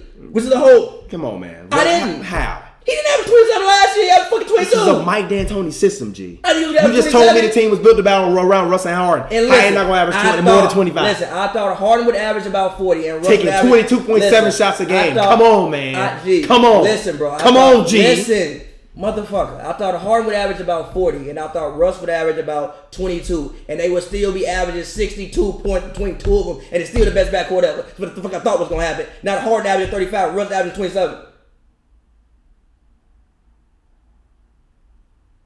You can look at the camera all you want. That don't make sense to y'all. When you see this, put this timestamp on it and let me know if that makes sense to y'all. So what happened to your narrative when you was pulling up month by month and telling me Harden was average 40? They still averaging the most points I didn't say that. I said when you was pulling up numbers to fit your narrative and talking about Harden averaging 40 this month and this month. Russ started fucking hooping. Right. He been better than Harden for like 2 months. So I didn't expect that shit. Which is why I said he had the best season of his damn career. I didn't expect this shit. Guess what? The motherfucker been hooping. He wouldn't have had the best season of his career. Tell him to win something in the playoffs. Okay. Then he had the best season of his career. All right, okay. So you can be sweating for all you want to. Okay. But until small game James, I'm telling you. Make it out of the goddamn conference finals to the finals, it ain't happening. Okay. It ain't the best season. Stop it, man. I'm talking about Russ, not Russ and Harden. not They both Harden. got to win. They both ain't won shit without Kevin I Durant. understand that. They ain't made it nowhere without They got a Kevin damn Durant. good shot this year. They ain't made it nowhere without Damn Kevin good shot. Durant. G, come on, G. Harden been to conference finals. He ain't been to the fucking finals. I'm not making it nowhere. G, stop it. I ain't people do this. Stop that. Harden ain't been nowhere. He ain't been nowhere. Lost to the Warriors, but y'all He wasn't ain't the been Warriors' best nowhere. team ever. But he took the You Warriors. want to talk top 10 ISO scorers or Ben Simmons right now? Ben Simmons. We ain't got time to talk. Are you I gotta get out of concerned? here. Are you concerned for Ben Simmons' health? Yes. If it's a lower back injury, yes. I'm not. I mean, Unless it's a herniated disc, which I doubt it is. He'll be all right. Guys have back issues. I think that their play of style is not probably going to be conducive to what he needs to do but also his play of style. But also, as the homie Illy, shout out to the boy Illy, he said Ben Simmons is still shooting with the wrong hand. His dad convinced him that he was left-handed in terms of shooting the basketball, and that's what he want to do. He's a right-handed shooter shooting left-handed because his dad told him to shoot left. Because his dad told him to make it harder for people to guard him. I mean, he was technically right about that. He was wrong. He's right about that. He can't shoot a three to save it. He couldn't shoot a three in a Santa I Monica. don't think that boy ever needed to take a three if the team was constructed around him. I just think that the team is not constructed best for Ben Simmons to thrive. And I'll keep saying I disagree with that. I think if he was shooting with his right hand, his actual right hand, I think he would be way better. But I think that because his shot is so shaky and literally got to turn the whole ball around. Literally, when he shoot, actually he gets left-handed. But still, it looks like a right hand. It looks like a right-handed shot motion that literally is like. That's not I can't shoot for shit, but I don't shoot like that. I might shoot like Sean Marion with a shit flick, but I'm not. What is that? Like, you heard my arm pop? Like, what? Like, what is that? Versus this. He's a right-handed shooter. So until he starts shooting with the hand he's supposed to shoot, he won't ever be what he's supposed to be. I mean, I just think that he's... And if that means he won't be better than LeBron, then that's what it is. But I'm going to say it to the day I die. Ben Simmons, if he would have shot with the hand he's supposed to be shooting, he would be way better. I mean, yeah, obviously... That's all I'm going to say on that. If he, shot better, it would probably work better with the Sixers, obviously, because then B would have more space.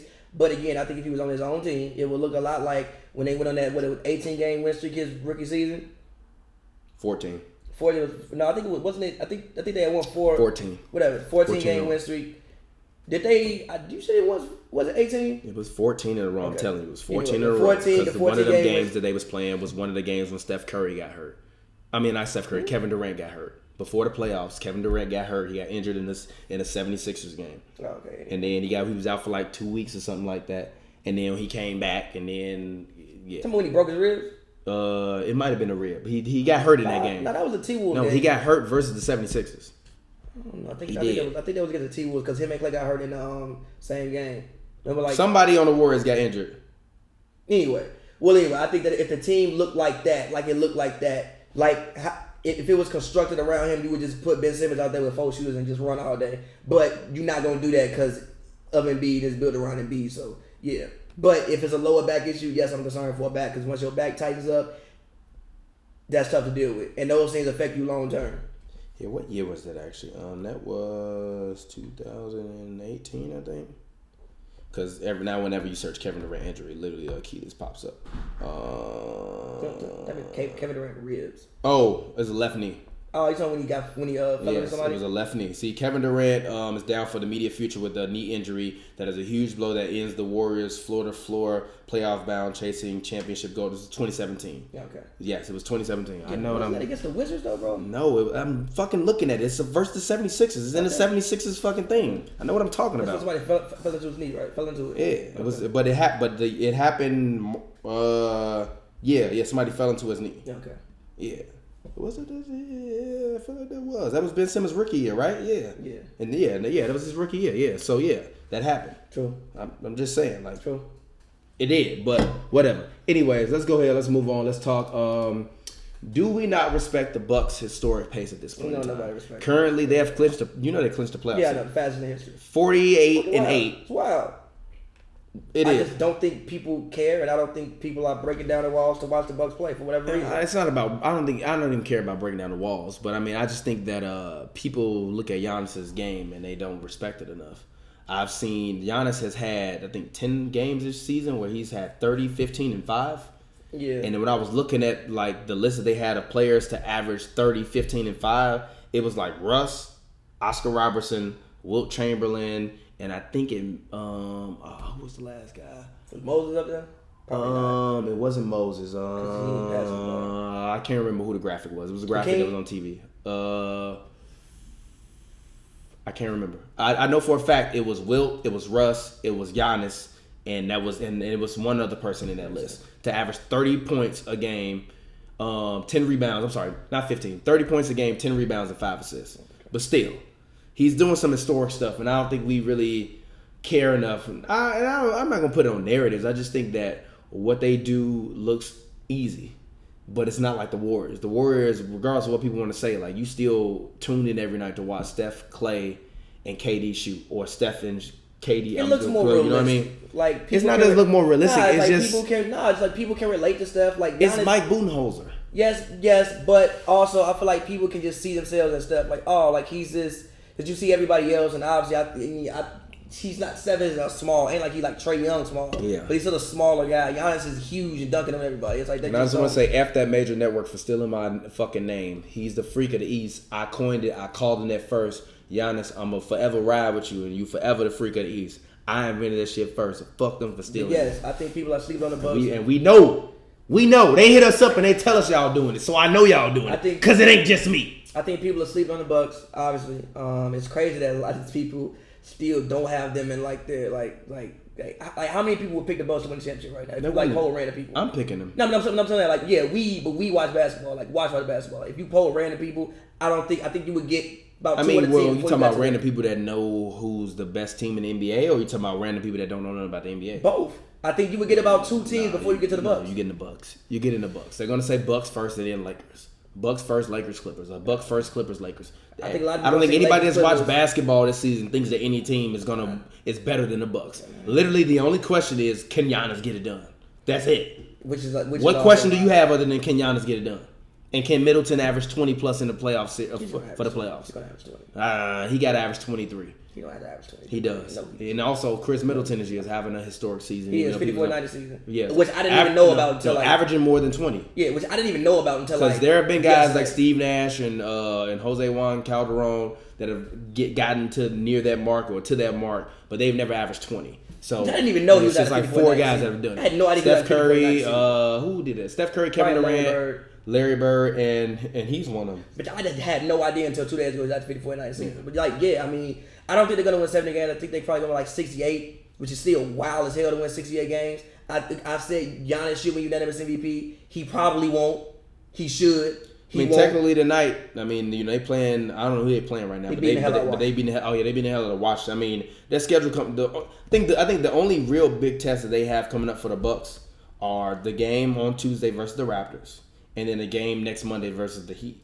After that, if you win the game versus the Raptors versus the Heat, pretty much this next 10 game stretch is the Raptors, Oklahoma City Thunder, Hornets, Heat, Pacers, Lakers, Suns, Nuggets, Celtics, and Warriors. I think they'll lose 2 games. I don't know. I think they're gonna lose like 3 more games. I don't know. I really think they're gonna lose 3 more games. I just don't think they're gonna win 70 games. I just don't think they're gonna win 70 games. I also think they might rest some guys down the stretch. They gotta lose 5 more games to be at 69. Because they're currently at 48, 49-8 after they beat Washington. That's official. Okay. So they gotta lose 5 more games to end the season to get there. Now, this is what I'm saying, but this next 10 game stretch is really when they gonna have the bulk of it. I mean, after that they have going into March they have Celtics, Heat, Nuggets. How many more games left? Like what, 20? 27, 26-ish, 25-ish. But to end the season in April, they got Raptors at home, Raptors away, Raptors at home, Raptors at home, Raptors away, Celtics, 76ers, Nets, Cavs, Hawks, Nets. I mean, those 3 that 3-night stretch they got is kind of crazy. Yeah, but honestly, Raptors, Celtics. Yeah, but if I'm them, these 4 games to start out April are gonna let us know where we stand in the playoff race, but not in terms of where we gonna be in terms of our ranking, but like how far ahead of the pack are we actually? Because there's really no actions or no sets or no strategy you can run against the Raptors, the Celtics, the 76ers in those games that they won't see in the playoffs. You're going to see a fully well-tuned, oiled machine. I saw Giannis make Joel Embiid look like a child the other day. I don't think there's anybody on Houston I'm sorry, no, he's on the Raptors that can, I'm thinking Rockets, on the Raptors that can stop Giannis. Kawhi's gone. Kawhi slowed down Giannis. He didn't stop him, he slowed him down. He had help from the back line. Yes, but OG is not stopping him. He had help from the Serge back is line. not stopping him. They had help from the back line. Pascal's not stopping him. They had help from the Old back Marc line. Gasol not stopping him. They can still put he their got arms a 15-footer now though. Last year he didn't have a 15-footer. Last year he had an 8-footer that he was confident in, and they packed it past 8, and he couldn't do nothing past 8. Now he got a 15-footer. Now he can walk up, and at least if he take 5 threes, give me 1 or 2. He couldn't do that last year. I'm more concerned with the 15. And also the shooting around him is insane. The shooting around him is crazy. Wesley Matthews wasn't there last year. Kyle Korver was not there last year. Kyle Korver was not there. That was Eric. Like, if you don't want to have Eric Bledsoe on the floor at the end of the game, you don't have to anymore. Last year, you kind of had to have him out. No, there. you didn't. You did. No, you would have, but that's not what I'm. You're not winning a championship that way. Shit, the way George Hill was playing last year, you should have kept that man on that damn court. But you're not winning. You're not winning the championship that way. I feel what you're saying, but Budenholzer this is a championship roster, multi-configural. They got wings, Marvin Williams as well. You got a lot of guys on this team. And I just think we don't respect them because they're so good. And we look at what Giannis is doing as being easy because he's big. And that's really what it boils down to. Because any other season, when anybody's averaging 30, 15, and 5, it's the greatest. This is the Giannis. You know he has the highest PR right now in NBA history this season. Higher than Steph Curry in his unanimous MVP season. That's why I say this is unanimous MVP. But even with that being said, it looks easy, right? It's also happening in Milwaukee, which has a lot. But still, it looks easy, doesn't it? Yes. That's why they don't respect. It's also happening in Milwaukee. That's why they don't respect. If this was happening in a bigger market, if this was even happening like Toronto, we'd be making more of like a fuss out of it. But the fact it's happening in Milwaukee has a lot to do as well. Market side too. I'm not upset at that. But let's go ahead. Let's get ready. Before we get out of here, I want to do this right now. Come on, man. We got 12 minutes left. Let's do it. I already got my list ready. I don't have my list. I have my list ready. You're not gonna agree with my list, so I'm gonna do my list first. But my list. No. But I got post and perimeter ISO players in there. All right. Because I don't just look at isolation as being top of the key. I look at isolation. Can I isolate you on the block? Can I isolate you in the mid range? Can I isolate you up top? And I think all these guys that I name, I can pick certain spots on the floor and isolate them no matter what, and they'll be fine. And that's what I look at as being a true ISO player. And I don't mean they can do the full complement of everything, because not all these guys I'm gonna name can ISO in every position. But in their specific fields, when you ISO them, they're unstoppable. So my number one ISO player of all time, Michael Jeffrey Jordan. Put that man anywhere on God's green earth, he triple his worth. Shout out to my man's Jay-Z. I'm still upset about that cap thing. I don't care. I don't care about that. Jay-Z can be mad at me about that. Fucking for Bad Bunny to perform at the Super Bowl. Sorry. But I got Michael Jordan number one. Shout out to Mike as well for his beautiful words about Kobe. My number 2 ISO scorer of all time, I got Kevin Durant. Number 3, I got Allen Iverson. Number 4, I got James Harden. Number 5, I got Kobe Bryant. Number 6, I got Tracy McGrady. Number 7, I got Dirk. Number 8, I got Akeem. Number 9, I got Shaq, and number 10, I got Kyrie. You can't go wrong on my list. You can reshuffle them, but you all of these guys you're gonna keep in the same list. And look, y'all heard me say what I said about T-Mac, but T-Mac in terms of isolation, he was still one of the best of them. So that's why I landed. And the reason why I put Harden 4 and I put Iverson below him is because Iverson was 6 feet tall and had to do this. Even reading Ben Gordon's article, shout out to Ben Gordon. I hope. You know, prayers for you and your mental capacity, your mental stability, and your mental health as well. He talked about, he's like, everybody loved to listen to me at 6'3", a motherfucker 6'1". So imagine me having to get shots off over Kobe. He literally was talking about like getting shots over. Who said that? Ben Gordon. He's like, so like I'm sick, a motherfucker 6'1", and they listen to me at 6'3", and I got Kobe and all these guys guarding me. Like, imagine trying to get those shots off. It was hard. So I got to put AI above Harden because I saw AI work. When you couldn't stop him, period. And although he did come off screens, he rocked Mike. And I will never forget that. I will never forget him going to the rim and being able to isolate against guys. And also, honorable mention, I'm going to put D-Wade as honorable mention because a lot of people don't really remember D-Wade in his prime when he used to get the ball. He was a heavy pick and roll guy, but D-Wade used to ISO a lot. And whether he was isolating from the top of the key or from the top of the floor, he isolated a lot, but a lot more times than not, he was really trying to run a pick and roll and get more of those mid-range shots or get somebody open shot to the basket. Or when he had the ability to play with shooters, he would dish it off to his shooters. Who you got? I'm still thinking of my last. That's fine. My last guy. You ain't got to put it in order. You might think of it as you get through. Fuck it, I'm gonna do it because he always near the top. And somebody said no Melo, and he always near the top. And I feel you, but Melo is in that honorable mention category with D-Wade to me. Wow as hell. Anyway, he is. I'm sorry. My list, and this is actually literally in order. Actually, you know what? I put this list pretty much in order. Number 1, I got Kevin Durant. I got KD number 1 because he's 7 feet. He's 7 feet. So everything he can do, everybody else can do. The fact that he's also 7 feet, he can do that. So now he's elevated. Now he's at like 7'2". Number 2 on my list. It makes it like it makes it impossible. Number 2, I have Kobe Bryant.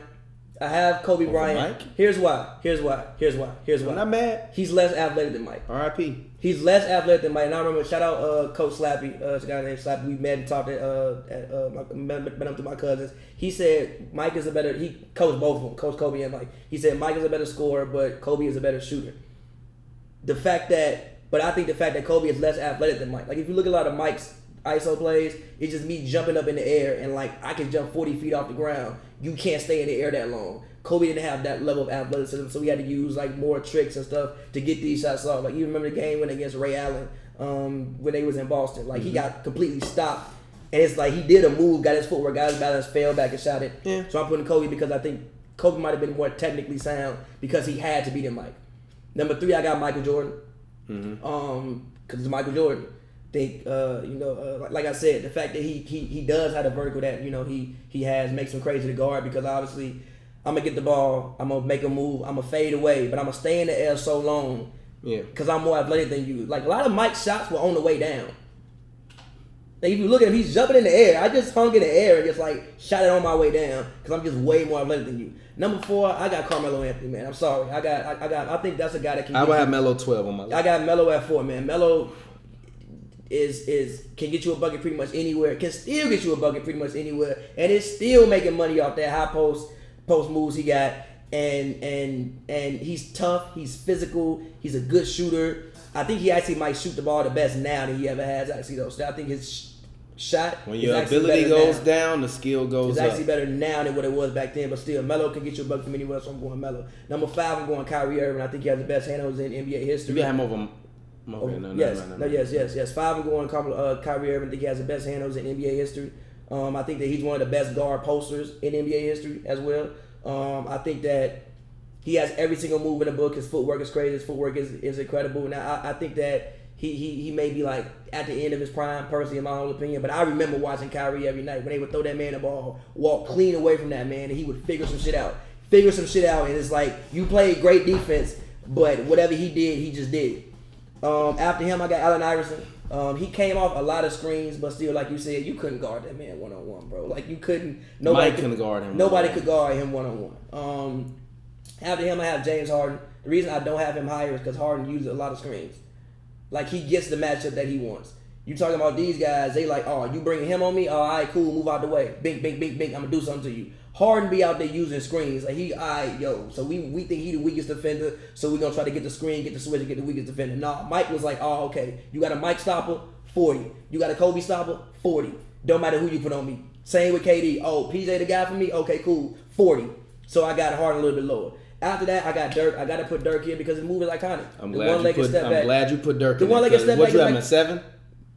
Yeah. I had him at 7 too. No, I had him at 8, I think. All right, because you looked at me a little funny when I said that. I looked at you funny because you had Harden above like AI and Kyrie. No, I had Harden below AI, and I had him above Kobe, and I had him above Kyrie. That's why because of the range.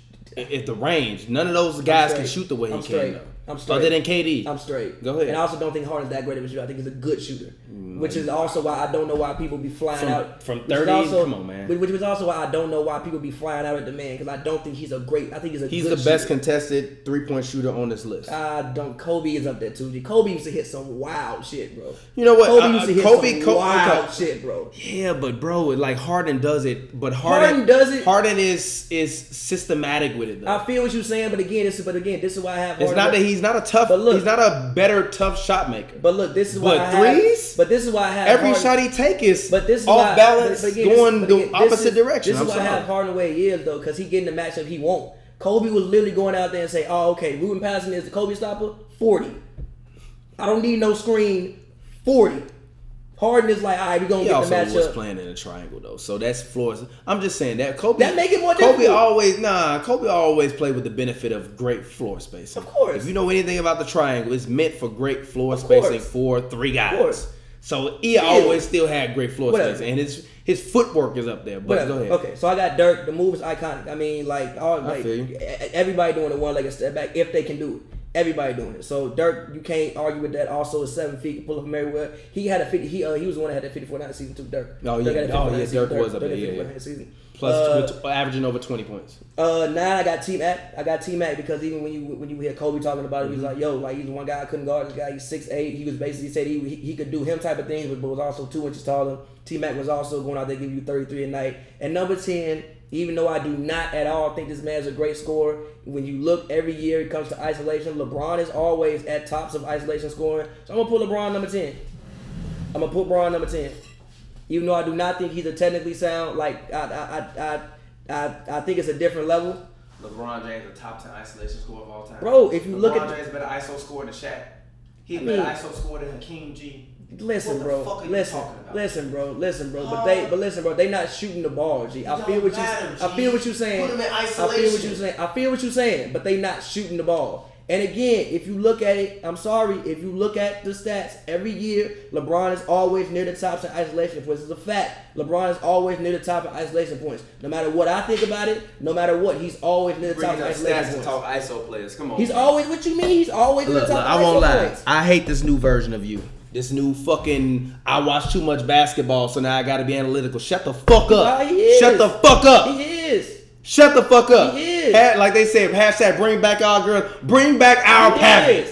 Bring back our Pavy. And he still be Bring back the Pavy that used to just get drunk and say shit. Because I'm sick of this imposter here. And he still be Are you a Gucci man? Are you a clone like Gucci Mane? Nah, he still you a clone? Now look. Where's Pavy at? Now look. Where the hot takes at? I don't think. Where the hot takes at? I don't think Bron is at They go. Nah, that's it. Where the hot takes at? Bron's at the level like a KD, a Kobe, a Jordan, a Melo. But again, Bron is always near the top of isolation. He's not a better ISO scorer than the King, G. He's not a better ISO scorer than Shaq, G. Shaq not shooting. Shaq getting the ball. It don't matter. It's isolation. I get it. But what is isolation? Isolation. What does that mean? Nobody one-on-one play.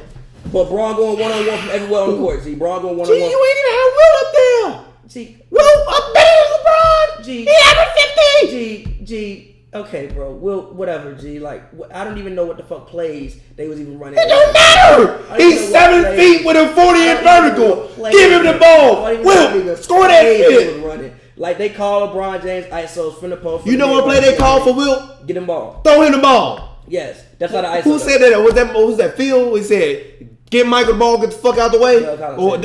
Doug Collins. We running a Doug Collins for Will.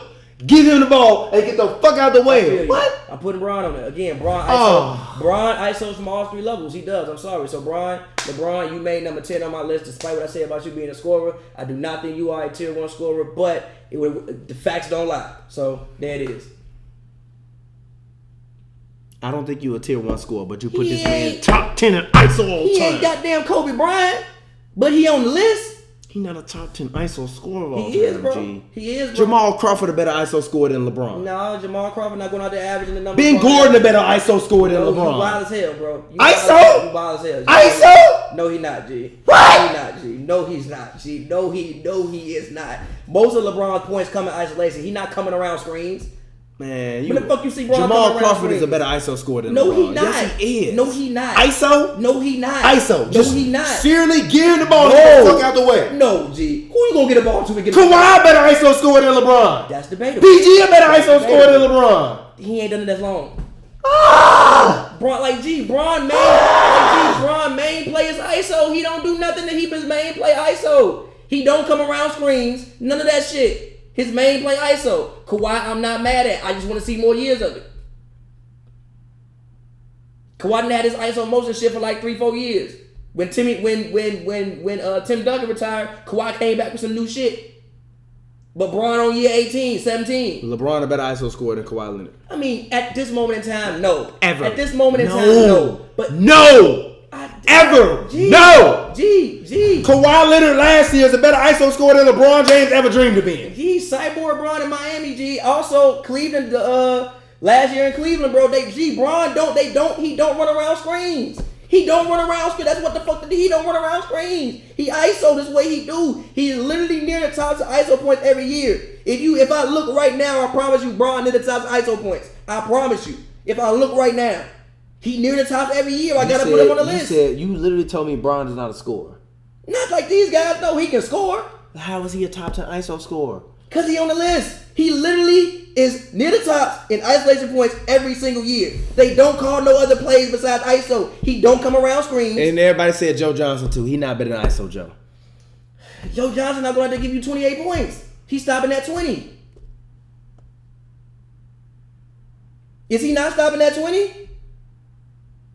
Who you giving the ball to? Joe Johnson or LeBron? We said you made this topic. I know I made the topic. Isolation scores. I know bro. he near the tops every year. Look at the. I'm not lying. He near the tops every year. His footwork is crazy some of the other guys, but he big as fuck. He figured that shit out. What's LeBron go-to move? Be big, run to the rim, bow people out the way, and that little side step that he developed later on in life. All right, man. You got to go cover the Clippers game. His move technically Let's get ready to wrap it up, G. You got to go cover the Clippers game, man. Get your plug in, G. Wild. Pavers.com, Pavy World. Follow me here. I got to get out here and go cover the Clippers. Get out here and go cover the Clippers. Anyways, man, thank you guys for watching Hoops and Brews, man. Hold on. Thank you for watching Hoops and Brews. No, but thank you guys for watching Hoops and Brews. We appreciate it. This has been episode number 182. We are 18 episodes away from. We're probably gonna hit. By the way, fans, we're probably gonna hit episode 200 this season because usually during the playoffs we pod twice a week. So we're gonna hit episode 200 this season.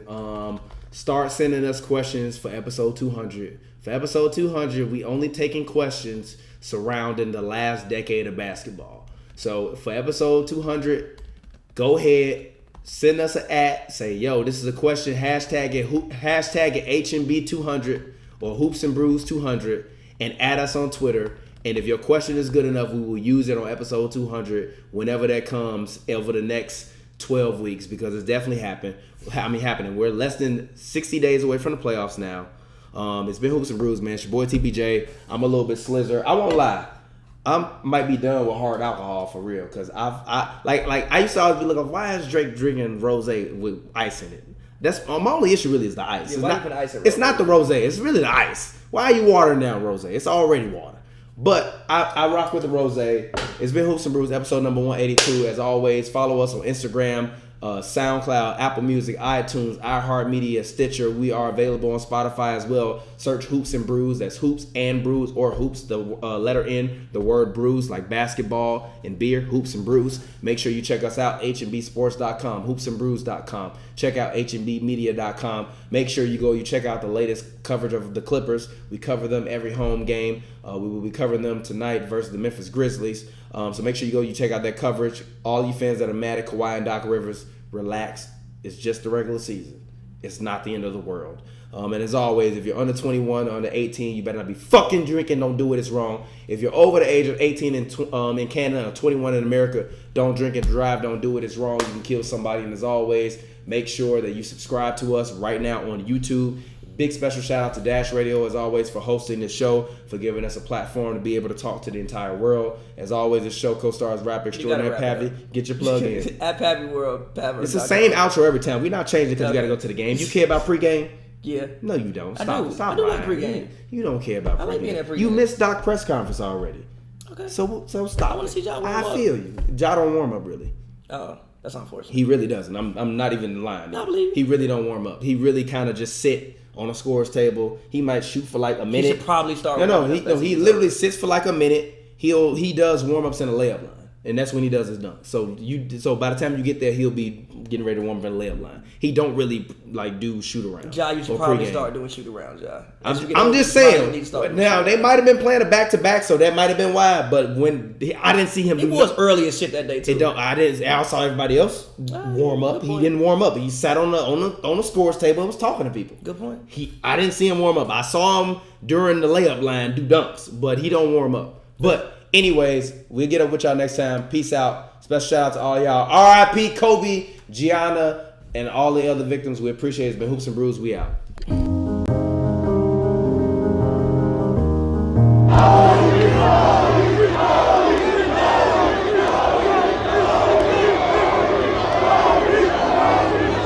You know what? It's I had a lot of players and former players coming to me the last year, like genuinely concerned.